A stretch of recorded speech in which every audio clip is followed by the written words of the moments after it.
Good morning, everyone. My name is Vandana Patel from School of Engineering and Technology. Today's topic is data flow diagram, that means DFD. So, what is DFD? Why we make DFD? तो क्या होता है कि जब भी कोई application या किसी सॉफ्टवेयर को हम लॉन्च करते हैं तो उससे पहले हमें मल्टीपल पेजेस यूज करते हैं। लाइक जीमेल के लोगो पर हम जाते हैं और लॉगिन आईडी और पासवर्ड डालते हैं और क्लिक करते हैं तो हम नेक्स्ट स्टेप उसके होम पेज पर पहुंच जाते हैं। होम पेज पर कई सारे टैब्स दिखते हैं like inbox, compose mail, send mail. तो जैसे ही हम इनबॉक्स पर क्लिक करते हैं तो कई सारे मैसेजेस पर हम पहुंच जाते हैं। देन देन फिर मैसेजेस पर क्लिक करते हैं तो मैसेज के अंदर हम रीड कर पाते हैं। तो यहाँ हो क्या रहा है, data one place to another place move कर रहा है। तो इसी जो डेटा हमारा एक one place to another place move कर रहा है, इसको ग्राफिकल वे में जब हम रिप्रेजेंट करते हैं तो उसको हम बोलते हैं data flow diagram. That is right here, a graphical tool useful for communication with users, managers and other personnel। ये एक ग्राफिकल टूल्स होता है जो कम्युनिकेशन कराता है between users, managers, software application के बीच में। Useful for analysing existing as well as proposed system.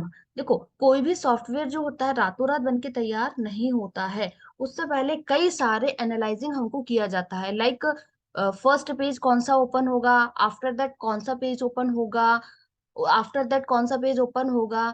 जब ये सारा एक प्रपोज सिस्टम होता है, ये पूरा मॉडल तैयार किया जाता है, उसके बाद ही हमारी एप्लीकेशन रन करती है। So we can easily understand the overall functionality of the system because diagram represent the incoming data flow, outgoing data flow and store data in graphical form. It is also called bubble chart.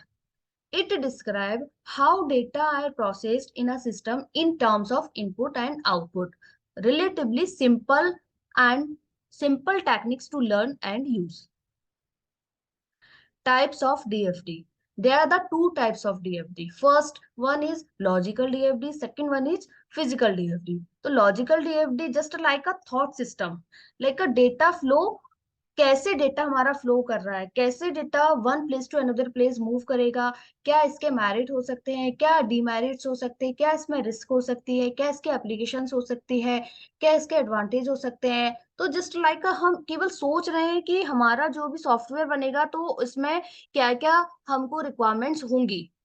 That is logical DFD. और physical DFD में क्या होता है, ये actually implementation होता है किसी भी सॉफ्टवेयर को जो हमने सोचा है उसको इम्प्लीमेंट करना। That is called physical DFD. DFD elements, DFD के कुछ एलिमेंट्स होते हैं, कुछ नोटेशंस होते हैं, कुछ रिप्रेजेंट, कैसे हम उनको रिप्रेजेंट करते हैं। First one is external entity, second is data flow, third process and fourth is data base. तो एक्सटर्नल एंटिटी क्या होती है कि लाइक मैं एक यूजर हूँ और मैं एटीएम मशीन को यूज कर रही हूँ। तो मैं जो हूँ, मैं एक एक्सटर्नल एंटिटी हो गई हूँ। लाइक कोई भी थिंग्स, कोई भी यूजर, कोई भी थिंग्स जो रियल वर्ल्ड में एग्जिस्ट कर रही है, that is called external entity. जैसे कोई भी मार्कर हुआ, कोई भी बुक हुई जिसका एग्जिस्टेंस है नहीं रियल वर्ल्ड में, उसको हम बोलते हैं एंटिटी। एंटिटी को रिप्रेजेंट करते हैं रेक्टेंगल से। सेकंड आता है डेटा फ्लो। डेटा हमारा one place to another place move कर रहा है तो उसको रिप्रेजेंट करने के लिए एरो का यूज किया जाता है। Third is process. प्रोसेस क्या होती है, प्रोसेसिंग क्या हो रही है। जैसे मैं लाइब्रेरी में गई, लाइब्रेरी में जाने के बाद return a book, issue a book, that is a process. Return a book, that is a process. ये प्रोसेस होती है हमारी। डेटाबेस, नेक्स्ट, डेटाबेस हमारा जहां पर हमारा सारा का सारा डेटा स्टोर होता है उसको हम बोलते हैं डेटाबेस। इसको हम रिप्रेजेंट करते हैं पैरेलल लाइन से और ओपन रेक्टेंगल से। डेटाबेस में बहुत सारे डेटा को हम स्टोर भी कर सकते हैं और डेटा को वहां से हम रिट्राइव करते हैं। डेफिनेशन हो गई है।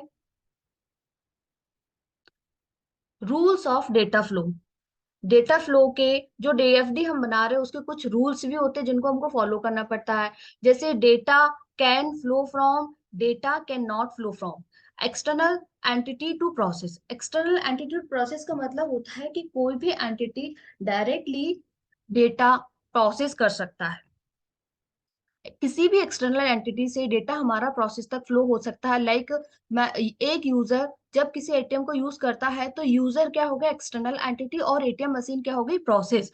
तो एक्सटर्नल एंटिटी टू प्रोसेस, हाँ हो सकता है। Second is process to external entity, yes. जब एटीएम मशीन हमको आउटपुट देती है तो प्रोसेस टू एक्सटर्नल एंटिटी, हाँ हो सकता है। Third is process to store and back, जी हाँ, कोई भी प्रोसेस डायरेक्टली हमारे डेटाबेस से कम्युनिकेट कर सकती है, हाँ, और उसको आउटपुट और उसको रिस्पॉन्स भी मिल सकता है। Fourth is process to process, जी हाँ, कोई भी प्रोसेस डायरेक्टली किसी अदर प्रोसेस से भी कम्युनिकेट कर सकती है। Data can not flow from, data कहाँ फ्लो नहीं हो सकता, first external entity to external entity, जी हाँ, जी नहीं, टू एंटिटीज आपस में कम्युनिकेट नहीं कर सकती विदाउट एनी प्रोसेस। किसी भी एंटिटी को कम्युनिकेट करने के लिए किसी अदर एंटिटी से उसको प्रोसेस की नीड होगी होगी। Second is external entity to store, कोई भी एंटिटी डायरेक्टली डेटाबेस को एक्सेस नहीं कर सकती, उसको एक्सेस करने के लिए उनको प्रोसेस की नीड होगी। Store to external entity same, कोई भी डेटाबेस डायरेक्टली एक्सटर्नल एंटिटी से कम्युनिकेट नहीं कर सकता without any process. Store to store, कोई दो डेटाबेस आपस में विदाउट एनी प्रोसेस कम्युनिकेट नहीं कर सकते। डिकम्पोजिशन ऑफ डेटा फ्लो, हमने यहाँ पर कुछ डीएफडी को कुछ लेवल प्रोवाइड किए हैं, 0 लेवल डीएफडी, 1 लेवल डीएफडी और 2 लेवल डीएफडी। 0 लेवल डीएफडी ये क्या होता है, it is a context diagram, it is design to be an abstraction view, एक एब्स्ट्रक्शन व्यू के लिए व्यू इसमें दिखाया जाता है। लाइक कोई इसमें एक सिंगल प्रोसेस होती है, कुछ हमारे एंटिटीज होती हैं जो आपस में कम्युनिकेट करती हैं through input and output, incoming and outgoing arrows से। जैसे हाँ, यहाँ पे हमने रेलवे रिजर्वेशन का एक डेटा ले रखा है जहां पर हमारे एक पैसेंजर है जो कि रेलवे रिजर्वेशन के लिए इनपुट दे रहा है और एडमिन से उसको रिस्पॉन्स मिल रहा है। तो सिंपल ही प्रोसेस है कि यहाँ पर हमारी एक ही प्रोसेस है और एक ही पैसेंजर है जो कि हमारे कम्युनिकेट कर रहे हैं टू ईच अदर। सेकंड आता है 1 लेवल डीएफडी। 1 लेवल डीएफडी भी कॉन्टेक्स्ट डायग्राम होता है, ये डिकम्पोजिशन होता है इनटू मल्टीपल प्रोसेस।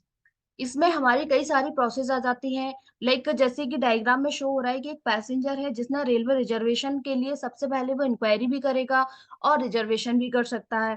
फिर टिकट जनरेट होगा, रिपोर्ट टू एडमिन होगा और उसको पैसेंजर को रिस्पॉन्स मिलेगा। इसमें ये 0 लेवल डीएफडी को सब प्रोसेस, कई सारी प्रोसेस इसमें डिवाइड कर दी गई है।